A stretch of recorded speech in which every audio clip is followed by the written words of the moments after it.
Good day, everyone across North America. This is John Garmendi with Sony Professional Display Solutions of North America, welcoming you to a special panel entitled Strategies for Digital Signage Deployment in Higher Education.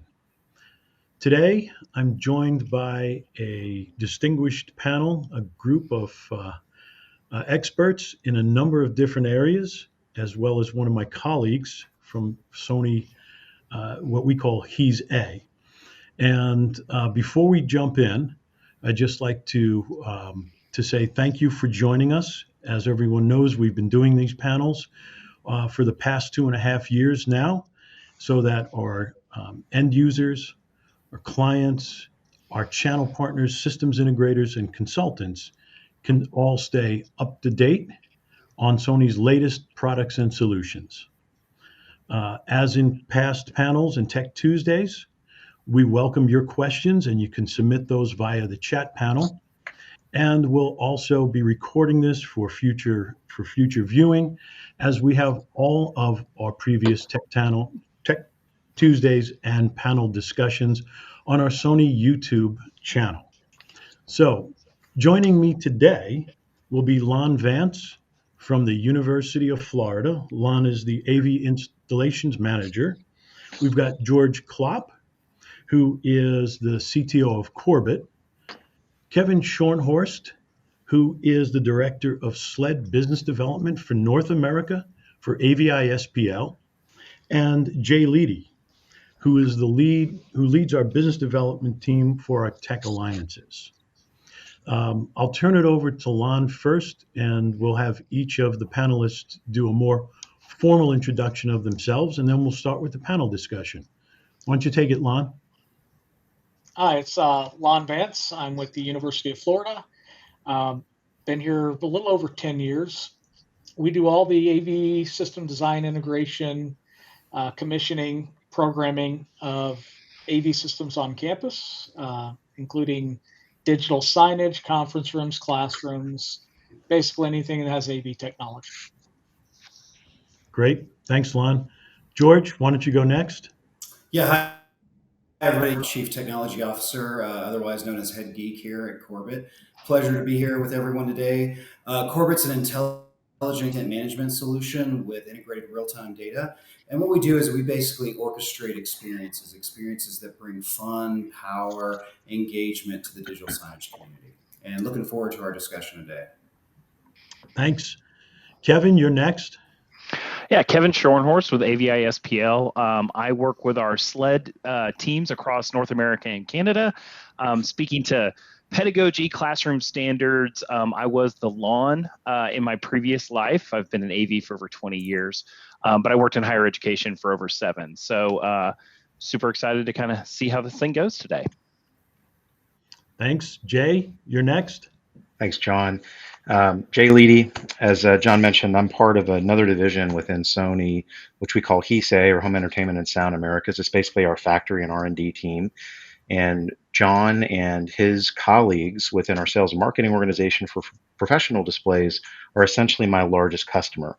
I've been in Diversified prior to Sony, which is actually a competitor to AVI SPL, but a large systems integrator, and doing that work really focused on digital signage, managed service, and everything that entails delivery of these experiences that we're going to talk about. So really excited to be here today. Thanks, Jay. Thanks, everyone. So what I like about this panel is that we've got almost every point in the spectrum covered with respect to digital signage and its deployment within the higher education environment. So I think it's going to be a great panel. I'd like to start off just discussing a little bit about the business strategy, where we want to talk about the vision, right? And beginning with the end in mind, right? I think that's so important. And talk about some of the business goals and objectives, as well as the execution. And I know that a couple of the buzz terms now in signage is not only ROI, but we're starting to hear more about ROO and return return on objectives and other metrics for success. So why don't I toss it over to Kevin to start, and then the other members can jump in as appropriate. Yeah, when I think about my days of running a digital signage platform at the university I worked for, and now being on the other side of the coin now, it's much more than put a screen on the wall, right? We have to think about digital signage as a long-term strategy within the whole ecosystem of the university. So, how do you do that, right? It's much more than just put a power plug and a network port here, but how do we interact with these devices? Who's going to control them? And then for people that are actually maintaining these systems, who is creating content? Are we engaging with our faculty, with our staff members? Are we engaging with marketing? And what's the overall vision? And universities are very decentralized as a whole. So how do we make sure we're getting a singular message out there? And also using the best practices from the entire university, using the student centers content, athletics content, marketing content, along with what your individualized department is. So it's much more than throw a screen on the wall. We have to think, what do we want it to be in the end, but who do we need to engage throughout the whole process? Lon, can you elaborate a little bit further, since this is your life day to day and some of the challenges? We're working towards being a single digital signage platform on campus. As you're saying, it's a very diverse community. There are multiple colleges within the university. They all want to do their own thing. They all want to manage their own content, which is great, but having a single point of a digital signage platform that's centrally managed as far as sign on and things like that, then you can kind of divide that out so each individual department has the ability to manage their own content.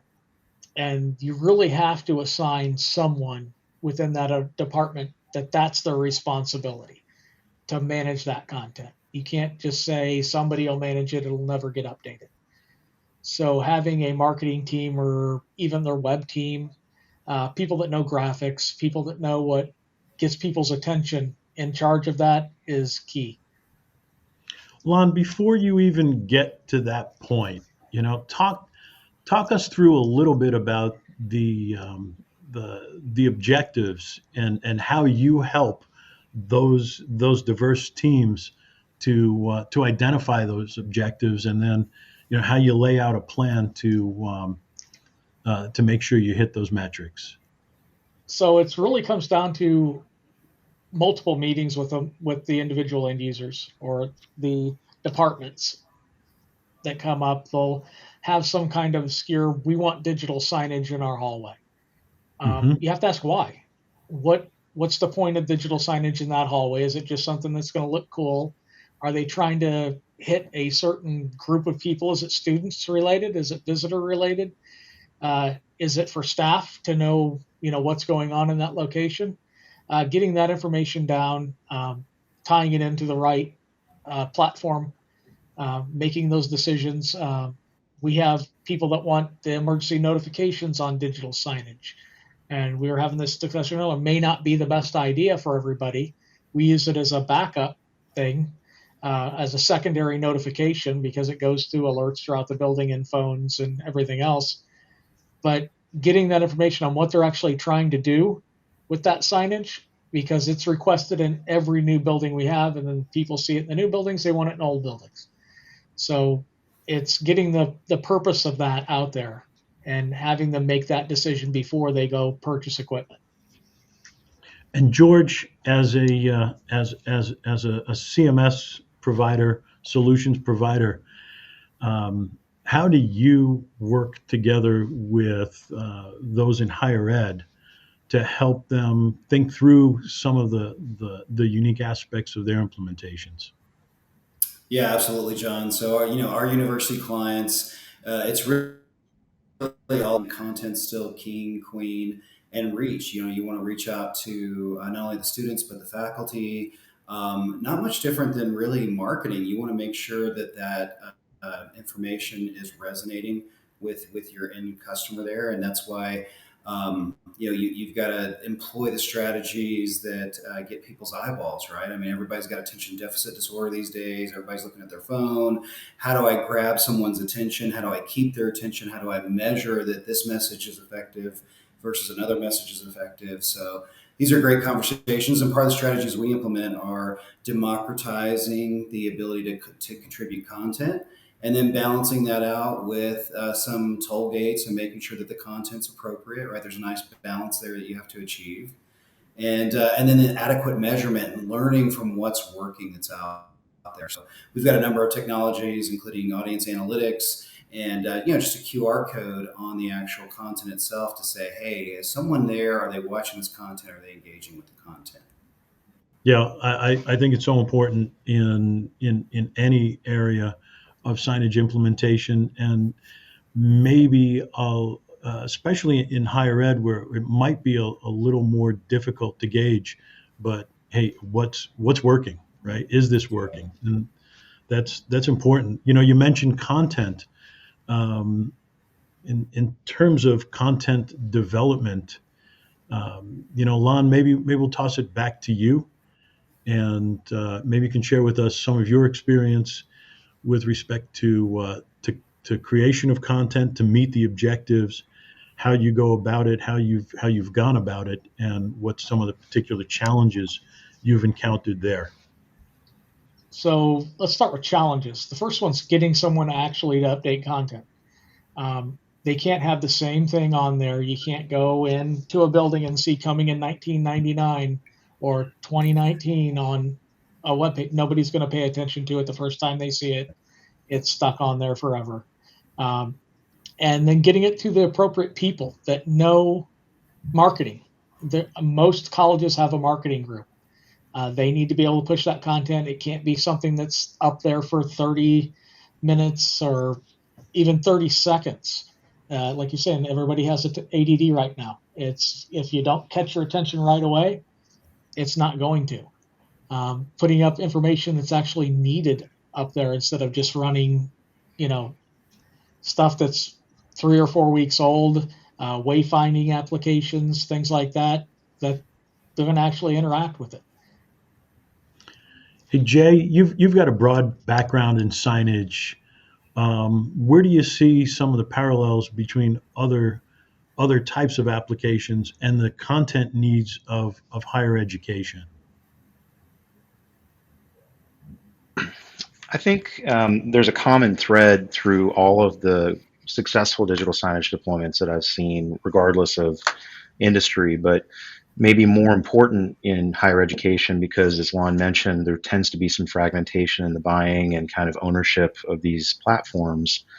And that's really, understanding and planning for what your stakeholders ultimately will want to push from a communications perspective as far as content's concerned, but also planning for technology and the age of that technology so that you can budget accordingly and ensure that as it ages out, it gets replaced. But maybe even more importantly, before you get to that point, planning for the inevitabilities that happen. And Murphy's Law is alive and well in digital signage, just like every other technology, right? Something is going to fail, and acknowledging that it's going to have a failure and having a plan for who's going to own repair or remediation and getting those things back online is really, really important, I think. Yeah, thanks, Jay. Kevin, coming back to you to maybe tie together the business objectives and the content planning in your position as a systems integrator. How often do customers come to you with help not only on building and designing their system, but also in creating and managing the content? Yeah, that's the that's the secret sauce, right? I mean, as an integrator, we can and absolutely want to sell you as many things as you want. And I think what we're seeing in higher ed is the perception that a lot of screens everywhere is innovative, and it's very easy to show that we have lots of screens. We have like Lon was talking about, secondary alert systems to that. Two things I was thinking about in the last couple conversations is, one, I think when you think about a signage strategy, when you're figuring out what kind of content to create, what we talk to our customers about is less is more. I mean, you don't want to have a bazillion things on the screen. No one's going to read that, right? Putting every little widget on there and every little detail about your event is not effective communication. So we kind of have to do marketing 101 and just kind of teach end users who are faculty, who can be grad assistants and students. We talk about those kinds of services. I know we do offer marketing and creative graphics, content that can be created. And a lot of these platforms, I'm sure George can speak to, have a lot of pre-canned things that you can have widgets running on the bottom. You can have the tickers and things like that. So I like to talk, I don't want to sling another thing on the wall for you. I really want to think about how we're actually deploying that across your campus for a unified experience. Yeah, I think that's key. I think that's key to really have as the ultimate goal a unified experience. But I think that's one of the challenges that Lana mentioned is a university is inherently decentralized, in and of itself. Might have the same university name, but the individual schools within within each department or campus certainly want to have a fair amount of autonomy. It's the nature. I think the nature of what still needs to be wrestled with in higher ed for the foreseeable future. Lon, I'm wondering if you've had the opportunity to set out a strategic plan for signage, and what does that plan consist of, and how many years out is it? Well, right now we're working. My parent department is offering digital signage as a service. So for a yearly fee, we supply the display, a player if needed. We're moving a lot to the system on chip players, so we don't have to have an external player. We provide everything for a yearly fee to each department per display, and then they provide content. So it's pushing it towards that. We'll update it when it needs updated. We'll refresh it when it needs refreshed. All you have to do is worry about content and getting it out there to the masses to see. That's a goal we started late last year, and we hope to just grow it from there. It may take 4 or 5 years to be fully implemented, but that's what we're trying to move towards. So Jay, Lon mentions the system on a chip, and I'm sure you can share with us maybe some of the strategy that Sony has around that, but in broader terms as well, what's the importance of that for a university or any customer that wants to set out a long-term plan based around the SoC? Jay, you're muted. Thank you. For those that don't know, system on chip essentially means that the computer lives on the screen instead of a third set-top box being connected. So the set-top box strategy has been common to this industry for the first 20 years or so, but in the last 5 years, and especially the last couple, system on chip has gotten powerful enough to deliver 95% of the experiences that typically are required. And the benefit is that you can reduce your hardware costs, you can reduce your points of failure, and have a bit more elegant, clean solution when you're deploying these various screens, and that's really appealing. I think the appeal with Sony in particular is that we can support a range of different platforms, including Corbett, that can run natively on our system on chip, or what we all call SoC in our industry. But the general trend has been towards eliminating potential points of failure and risk, but also eliminating the complexity of a deployment and reducing those points of failure, which is why SoC is so attractive.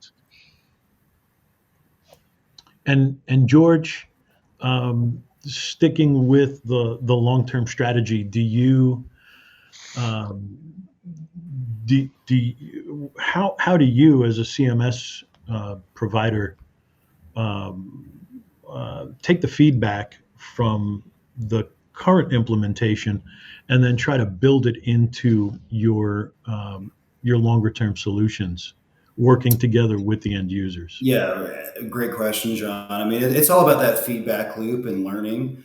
It's all about, hey, what content is working under which audiences. That's why you need a CMS that can obviously target different audiences and different groups. But making sure you're doing that learning mechanism, whether it's interactive surveys, whether it's QR codes, whether it's the audience analytics I talked about before. And then, some platforms like ours, we've got advanced AI that does some machine learning and some automatic content loading of, we call it machine learning broadcast, that loads content in there based on content that other people are finding interesting. So it's kind of a set it and forget it mentality. One of the challenges that we find is most companies, let alone universities, they've got one or two signage experts for every 10,000 people. So these people they're very overloaded, they're overwhelmed. So anything that the software can do to take that and at the same time still be engaging and be relevant content, that's kind of like the whole holy grail there, I think. Good points. Good points. Yeah. We've got some great questions here in the chat panel, and rather than wait until the end, I think I'm going to toss a couple of these out to the panel to make things a little bit more interactive here. So let's see. We've got something here from Alexander. And he says it would be great to allow users to interact with a digital signage screen and change its content via an application on the user's, whether that user is a student, a lecturer, teacher, staff, smartphone. So can anyone here on the panel speak about signage platform that allows the use of this kind of interaction? Maybe. Yeah, John, if you don't mind, if I can step in. Sure, George. I mean, a real comment. We've actually got this implemented in a number of universities. Is again, it's all about rights management, but under certain conditions, even a student can either go online to a website. They can use what we call a Sonar plugin, which is just an embeddable widget that they can put inside your current university app or use our app, where a student or a faculty member can submit content. And then you have the rules in there that say, okay, this content's going to be auto approved, but only for these displays, or this content perhaps has to go through a couple toll gates to get approved. So it's always that kind of yin and yang there of getting multiple people to contribute. So you get that fresh content and it's engaging, but at the same time, you want to make sure it takes security and content branding serious as well. For sure. For sure. Thanks. Jay, did you have any additional thoughts maybe there? I was going to defer to George anyway. Okay. Then we've got another question from Ed. There's a number of platforms out there. I apologize, my phone interrupted me. That do the same.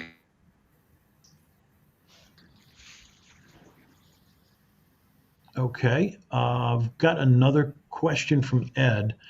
And Ed says his organization, this might be good for either Lon or Kevin. He says his organization is decentralized, and his IT department does not see the inherent value of a physical signage system versus a text or other notification system. How does he help them see the value of physical signage for students on campus? And do current systems allow a diversity of content distribution beyond hallway monitors? I would think the answer is yes, with even including roadside LED signs. And can they integrate with other content solutions? Kevin, you want to take a there's a lot to unpack there. I'll kind of start it off, and then Lon, you jump in where you want to.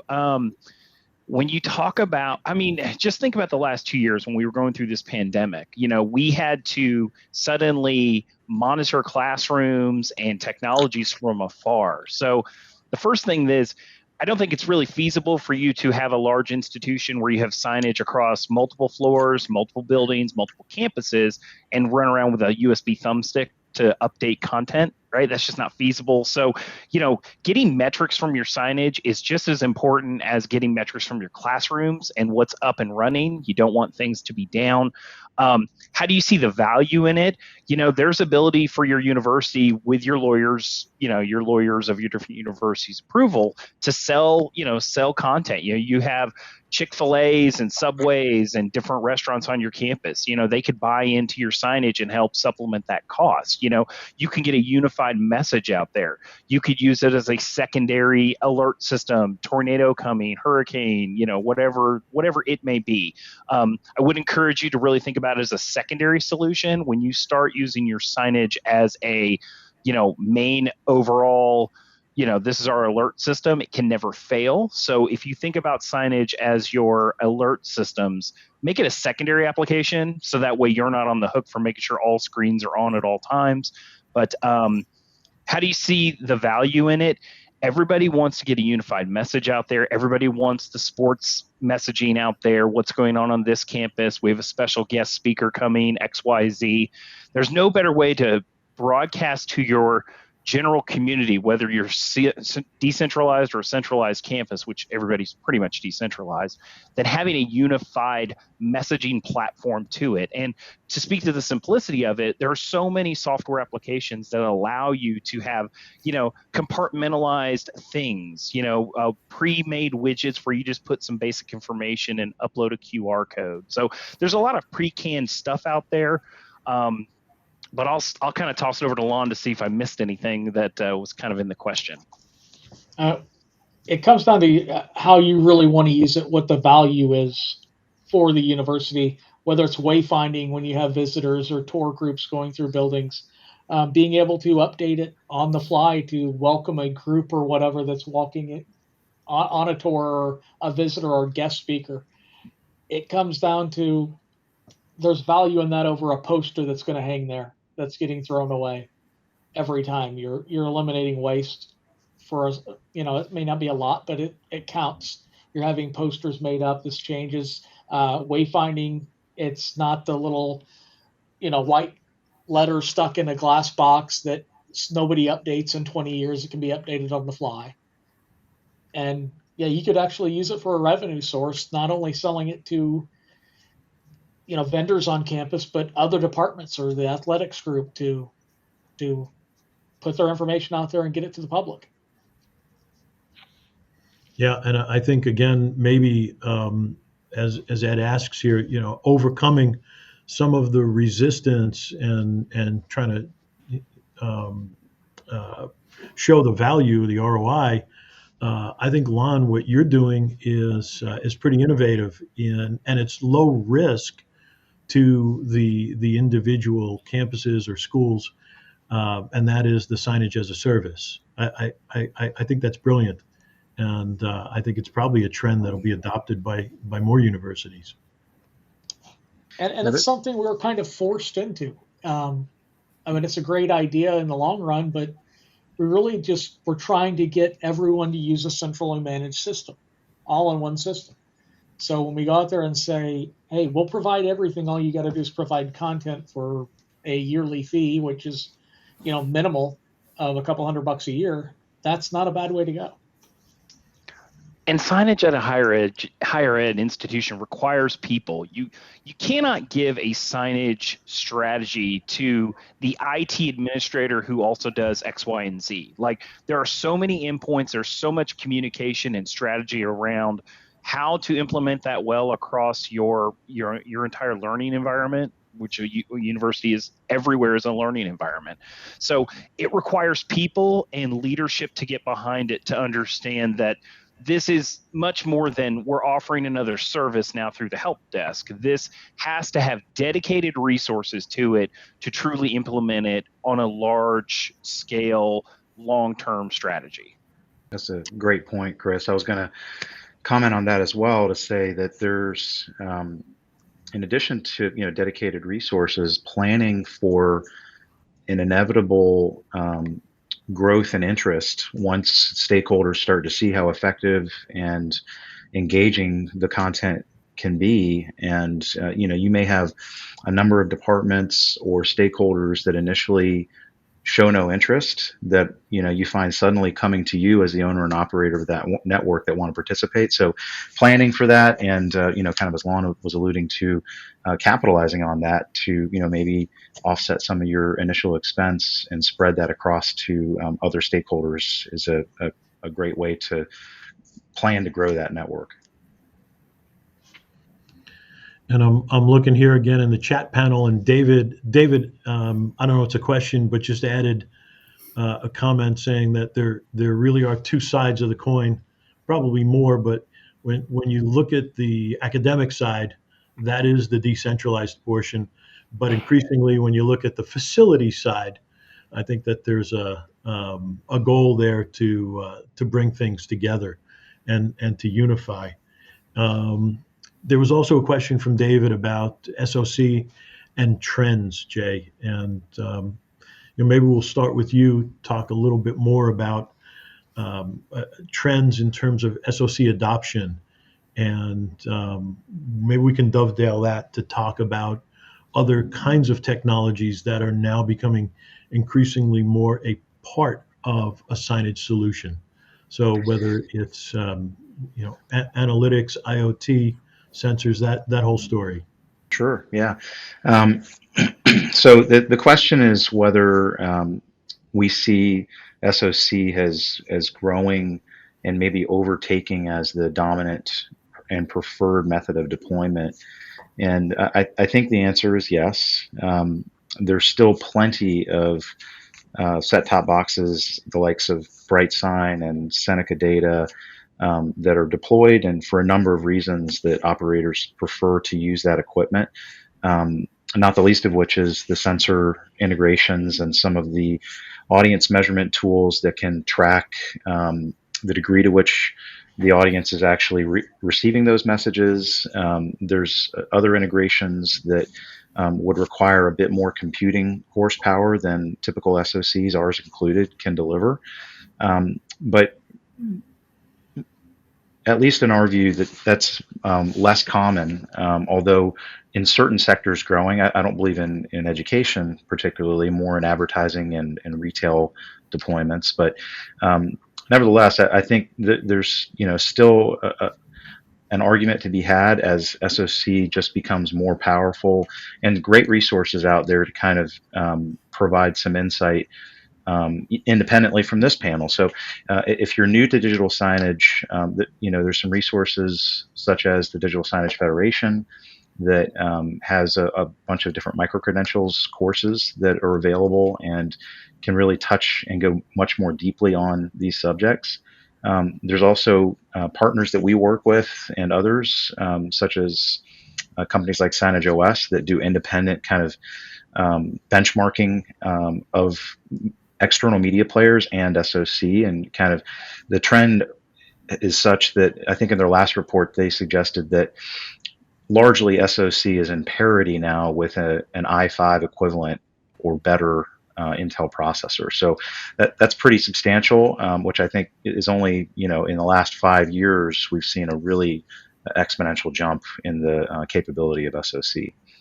I don't know, George or Kevin, if you've got any other insights that you wanted to throw in on that, but I'm sure you have some perspective there. Yeah, Jay, I mean, I think you touched on a lot of the good points. I think the other valid area is just to talk about attack vectors from a security standpoint. With the SoC, it's limited in nature. You don't have a full Windows PC there that's got dozens upon dozens of attack vectors. This is really simple. You can actually lock it down to one port, one protocol, and take care of the security while you're at it. Great point. Yep. Yeah, I think the one thing we're seeing a lot, I think the one department that continues to grow completely unencumbered in higher education is cybersecurity. So, and George and Jay, I think we're kind of dancing around it a little bit, but the ability to put anything on your network, it must be on an isolated VLAN segment. It must be security locked down. We do have to get these devices in the hands of cybersecurity folks because, we don't want to have a situation where inappropriate content is being blasted onto the screen because somebody hacked into the Chromecast of the XYZ thing. So,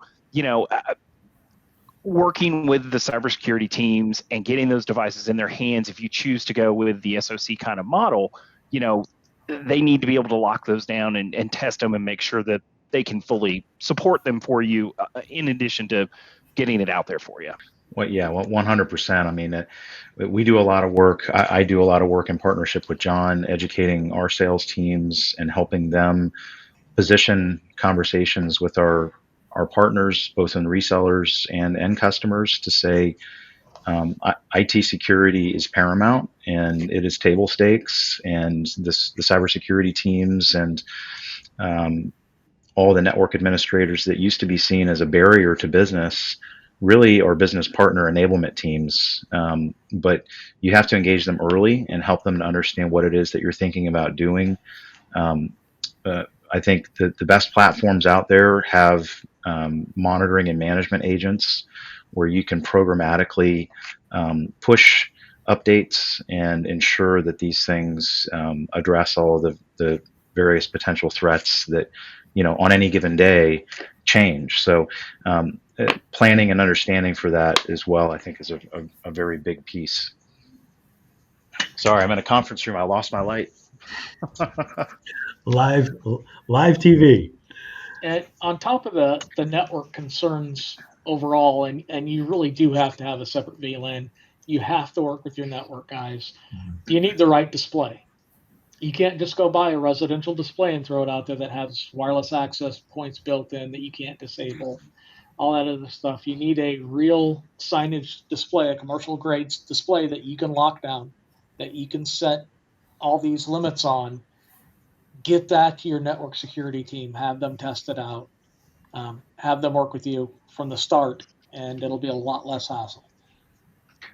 And that's so critical. Like, I want to emphasize how important it is for you to look at, it's not just paper fluff, where it says this is a commercial grade display. No, it is legitimately, the capacitors are heavier. The power supplies are made to run 24/7. The device itself is literally rated to run 24/7. So when you go down this path, and AVI SPL can help you with these kinds of things, because it can get confusing. Like, what is the difference between model 143 and 369, right?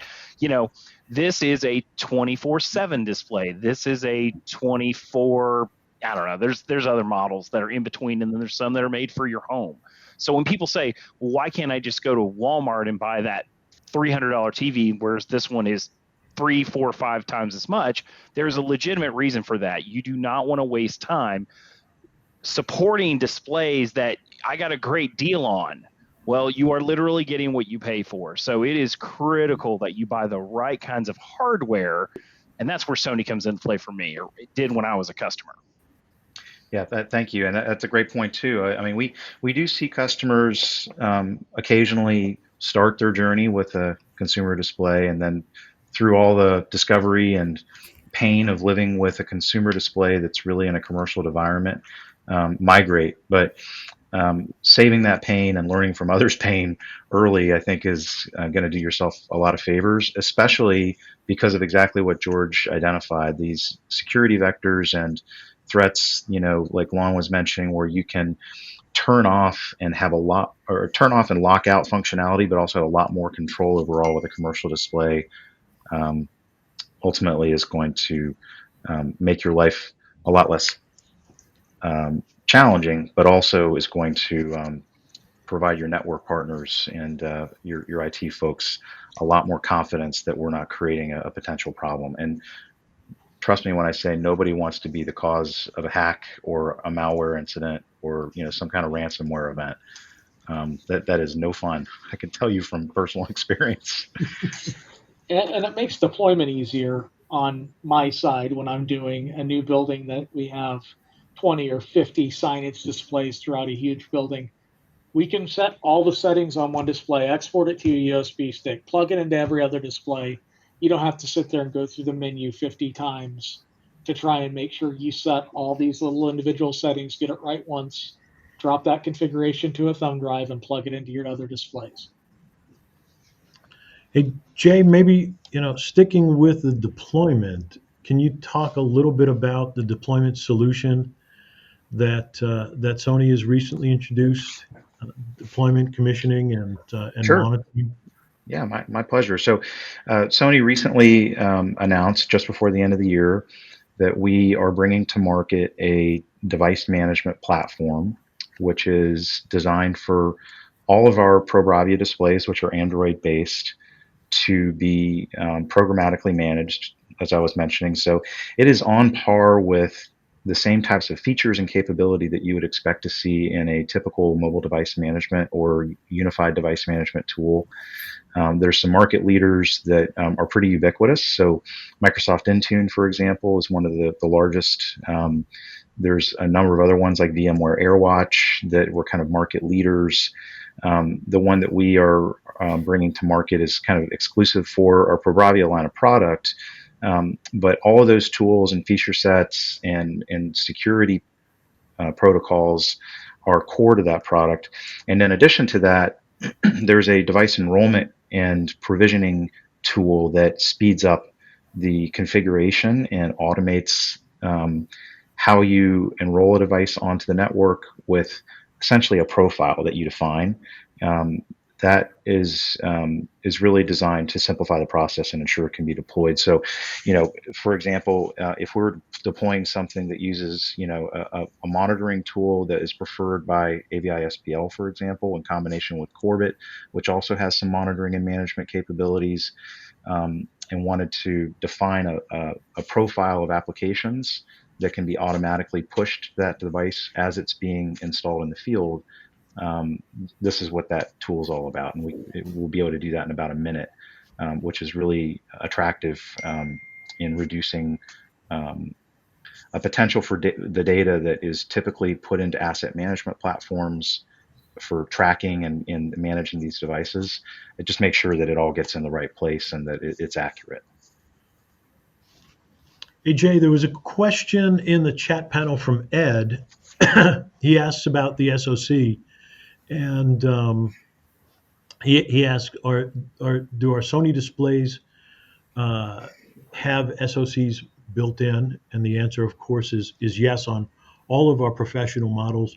Maybe you could speak a little bit more about the fact that they're Android based and going back to security. I know we've Sure. discussed security quite a bit now, but how that's advantageous with respect to security. Sure. Yeah. So our system on a chip is built in. It is not like some of the other commercial displays where it's a hot swappable bay or kind of a slot that you pop in and out and swap out. It's built into the chassis, just like when you buy your phone has a computer built into it.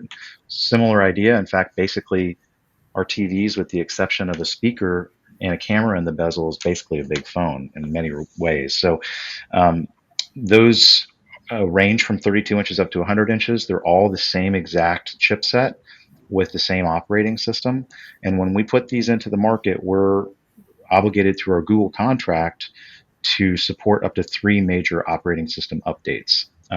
We try not to do that on a frequent basis because we really want to have a stable environment for solutions like Corbett to be able to predictably deploy on and have behavior that they can expect is going to remain consistent. So we really try and balance out what is the benefit, and security is really the driver for that. We're currently on Android version 10. Later this year, we'll issue an update when our customers choose to take part in it for making Android 11 available. So you can set our displays to automatically update, or you can turn that off and choose to update them whenever you determine is beneficial. But that we find that the feedback has been very positive because Android TV in particular locks out a lot of capability versus open Android solutions. The risk and the inherent security tends to be a bit stronger. We also find that the idea that we have to remain consistent in terms of delivering a certain experience with Google ensures that we're very current with security settings within our Android environment. Good points, Jay. Thanks for the clarification. Kevin, let me come back to you in terms of a deployment strategy. So we've spoken about a business strategy, marketing strategy. We've recognized the fact that it's important, as Lon mentioned, to engage all of the stakeholders early, identify the objectives, and so on. You, as a systems integrator, when it comes to deployment and beyond, um, talk us through a little bit about that and the value that that brings to an education customer, a customer in higher education. Yeah, there's a lot of strategies we can use at AVI SPL to kind of, what I like to say, give you the best bang for your buck. One of those would be, let's not put one display on one floor and touch 20 buildings. Why don't we just make sure we get this whole building done? Let's maximize where we are. Customers quite often will think about, in higher education, I want equitability amongst my entire campus. If I do this for one, I have to do it for all. But the money would tell you that you need to spend a lot of time thinking about where to strategize, where you can put things in that are commonality spaces. All these floors of these vestibules, all of those open areas that are close by, instead of one here, one there. So that's a strategy. Thinking about how you can, maximize when to deploy on a strategy like this. You are generally, for the most part, 6 months away from your current operating budget. You have 6 months to spend the rest of your money. If you start working with an AVI SPL now, we can help you develop the strategy and maximize end of year budgeting so you can, get good bang for your buck, purchase a lot of things at once, and then we can start working with you on a deployment strategy that doesn't impact students, that is done over spring break, is done during the summer breaks, where you have lots of general people walking around. You don't want to be putting 98-inch displays in areas where you've got the football team coming through, right? So there are a ton of considerations to do that. But for me, as a former end user at a higher education institution, I'm always looking for, how do I get more of the widgets out there that don't impact the campus in the shortest amount of time? So tons of ways to go through that, but it can be challenging, but it's also a lot of fun. And we've had a lot of experience doing this, with larger deployments. So we're happy to help if those ever come up for you guys strategically. Lon, could you dovetail onto that and talk a little bit about the importance of finding the right integrator and then creating this strategy? So at the University of Florida, we are the integrator. We have a whole department we do integration on campus.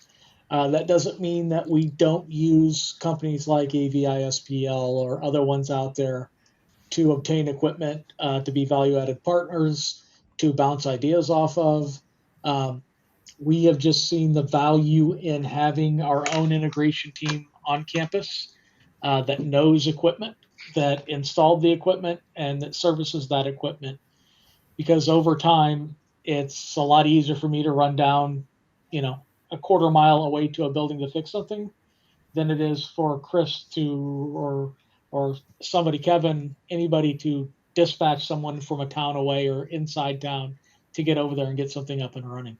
But the same principle applies even if you are using an integrator. Work with them, don't tell them what equipment they need to specify. Tell them what you need, what your needs are.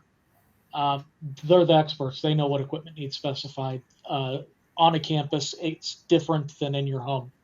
There are security risks. There are wireless doesn't work great on campus, even though it works for your phone. It doesn't always work for everything. There are things you need to take consideration, and that's where groups like AVI SPL come in. Yeah, Lon, I think that's so important, right? Across the board, whether it's systems integration, content management solution, or hardware manufacturer, right? So everyone represented here, I think it's so important that the client will share their vision for, just tell us what it is you want to do, not what you want or what hardware you want. So and when you start with that, I think you ultimately end up making better choices with the benefit of input from people who've done it quite a bit before. You know, we have a follow-up question here as well to an earlier question on the SOC, and I think that let's see, it was Ed who asks about content, where the content management system actually lives and installs when it comes to an SOC, an Android-based SOC. Yeah. Maybe Jay, you could take that. Sure. Yeah. Um, it lives right on the display. So just going back to the phone analogy, think about the apps that you load for your phone specifically. Those primarily come through an app store. That's one methodology of distribution. So in the case of Corbett, they have their Corbett Anywhere app that they make available on Google Play Store. You can go right onto the Google Play Store via the ProBravia display and download the Corbett Anywhere app and a range of other apps, and you're off to the races. For more full-featured apps that require device ownership and deeper system-level permissions, you can also sideload your app, which basically means you're plugging a USB into the back or using ADB commands, ADB, via an Ethernet connection. So that allows you to have applications loaded that essentially take over ownership of the device, and those are more common in digital signage, especially enterprise deployments, where, especially historically, where products like Corbett are being used both for playback and device management. I don't know, George, if you want to comment any further on that, but we could probably talk for another 3 hours on all the benefits of one versus the other, right? Yeah. No, absolutely right, Jay. Like Jay was talking about kind of the agent that actually sits in resident memory on the TV, on the Android TV device, the Sony device here. And then you've got a slew of options for everything else. I mean, if you want to, a lot of times digital signage systems are a hub and spoke model. So you're integrating artwork from Adobe or OneDrive, and you're integrating data from backend systems, and it's all coming into the central hub. That hub can be in the cloud, that hub can be on premise, that hub can be a mixture of both. So you have a lot of options there. And George, you're in a unique position in that you've had the ability to see other platforms, right? Obviously, Android is not the only onboard compute in the display world, but it sounds as if there are benefits even from the CMS side to going with Android. Can you elaborate on a couple of Yeah, I those? mean, absolutely. I mean, the only way you make the system "quote unquote" really unsafe safe is just unplug the network card, no Wi-Fi, nothing. So, but then the utility of the computing device goes way down. So your next best option is, okay, what if I have the device here and I can only communicate over uh, SS1.2, the normal HTTP. And I think that's really what we end up with Android.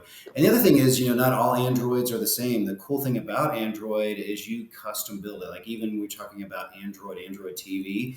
Even in Android TV, the great engineers at Sony went in and created a board support package and display Android they wanted.